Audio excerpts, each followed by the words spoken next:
Farmacia, segundo curso, examen final propuesto el 11 de junio del año 2012. Vamos a analizar la segunda pregunta. Podemos ver que tiene dos apartados. El primero me dice justifique las siguientes observaciones. El cis-1-bromo 4-terbutilciclohexano reacciona mucho más rápidamente que su isómero trans en un proceso de eliminación con etóxido de sodio en etanol. Es una E2 transcoplanar, analizaremos el porqué. El otro apartado es la reacción del 3,3-dimetil-2-butanol con ácido clorhídrico da lugar a la formación del 2-cloro-2,3-dimetilbutano. Vamos allá con ello. El primer apartado me decía que la molécula de cis-1-cloro 4-terbutilciclohexano 1-cloro 4-terbutilciclohexano en forma cis reacciona muchísimo más rápidamente que su isómero, el trans 1-bromo o cloro, son átomos de bromo, terbutilciclohexano. ¿Por qué razón este es más eficaz? Vamos a pintar la molécula en el espacio, vamos a pintarla en forma silla. Y nos vamos a dar cuenta que en este isómero, el átomo de bromo, si lo pinto en un eje axial para poder encontrar la transcoplanaridad con un hidrógeno de un carbono vecino, para que nos lo encontremos en conformación de reacción, el agrupamiento terbutilo, me dicen que tiene que estar en cis, es decir, tiene que estar hacia el mismo lado que el átomo de bromo. El agrupamiento terbutilo lo tendríamos que pintar en un eje de tipo ecuatorial. Fíjense que la molécula está en la conformación más estable. El agrupamiento terbutilo, agrupamiento muy voluminoso, se encuentra en un eje ecuatorial donde las interacciones 3,3 diaxiales no existen. Por tanto, la molécula, en un 99,9% de la población de moléculas, se encuentran ya en disposición de hacer el proceso, se encuentran en conformación reactiva. En cuanto al mecanismo de la reacción, entiendo que todos ustedes lo conocen perfectamente. Cuando ustedes le hablan del isómero trans, para que el bromo y el terbutilo se encuentren en trans, los dos tienen que estar en ecuatorial-ecuatorial para minimizar, para que no existan tensiones 3,3 diaxiales. Y cuando el bromo se encuentra en el eje ecuatorial, no hay transcoplanaridad. Con este hidrógeno que os estoy pintando en un eje ecuatorial, es verdad que está en trans, pero no está en el mismo plano. Por tanto, esta conformación no es capaz de desarrollar la reacción. Bien, como probablemente más de uno de ustedes no sepa pintar ciclohexanos con cierta gracia, les voy a dar un truco para que aprendan a pintarlos. Se pintan 4 puntitos equidistantes. Debajo del segundo otro puntito y encima del tercero otro puntito. Luego se unen de esta guisa y manera.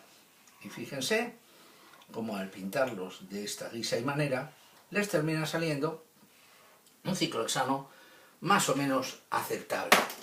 Si quieren dibujar los ejes ecuatoriales, los axiales son más fáciles de pintar. Los ejes ecuatoriales son paralelos al segundo lado. Este sería, por ejemplo, un segundo lado, o este sería también un segundo lado. Y si lo quiero pintar paralelo al segundo lado, pues ahí lo tenéis. Vamos a ponernos en este, sería segundo lado, el eje ecuatorial. En este, paralelo a este o a este, el eje ecuatorial. Y los axiales ya saben que son muchísimo más fáciles de ubicar. Había otro ejercicio en el problema donde me hablan, donde me piden que explique por qué razón el 3,3-dimetil-2-butanol, tratado con la molécula de ácido clorhídrico en caliente, lo voy a pintar un poquito más arriba para que podamos recordar los esquemas con los que yo les explico la asignatura. Aquí tenemos el 3,3-dimetil-2-butanol. Esta es una molécula de alcohol. Una de las reacciones, una de las 5 grandes reacciones que tienen las moléculas de alcohol, son tratarlas con hidrácidos en caliente para que desarrollen una reacción de cambio del OH por un átomo de halógeno. Y recuerden que esta reacción se podía hacer de 2 maneras. Si empleaban tricloruro de fósforo, pentacloruro de fósforo, cloruro de tionilo, la reacción transcurría por una SN2, mientras que si lo hacían calentando con ácido clorhídrico o ácido bromhídrico, la reacción transcurría por un mecanismo de carbocationes. Y cuando uno se mete en un mecanismo de carbocationes, pues pueden pasar las transposiciones, pueden pasar las resonancias o pueden pasar las racemizaciones. Pero vamos a hacer el mecanismo de la reacción para explicar por qué razón la molécula se termina transformando en la molécula que os estoy pintando, en el 2,3-dimetil, 2-cloro, es decir, se altera la cadena carbonada. Bien, el mecanismo de la reacción por la que una molécula de alcohol se transforma en una molécula de derivado halogenado al hervirla con ácido clorhídrico, les recuerdo que es el siguiente. Con este par de electrones atacamos al protón, formamos el compuesto de oxonio y de aquí sale la molécula de agua. Cuando sacáis la molécula de agua, se os queda formado un carbocatión. Carbocatión que entiendo que todos conocéis, que es una carga positiva, pero es mejor que la veamos como un orbital vacío, para entender cómo sucede el fenómeno de la transposición. Este carbocatión, este orbital vacío, su estabilidad la define los efectos inductivos dadores de las cadenas carbonadas. Pero si un agrupamiento metilo desarrolla un fenómeno de transposición, se hace una transposición, es decir, el metilo pasa a estar aquí, el orbital vacío pasa a estar aquí. Y lo que hace un momento era un carbocatión secundario, se nos ha transformado en un carbocatión terciario. Y un carbocatión terciario, como tiene 3 efectos de cadena carbonada, es un carbocatión más estable. Por tanto, es lógico que se desarrolle la transposición y a ese carbocatión le entra el ion cloruro y aparece el producto final, el 2-cloro 2,3-dimetil.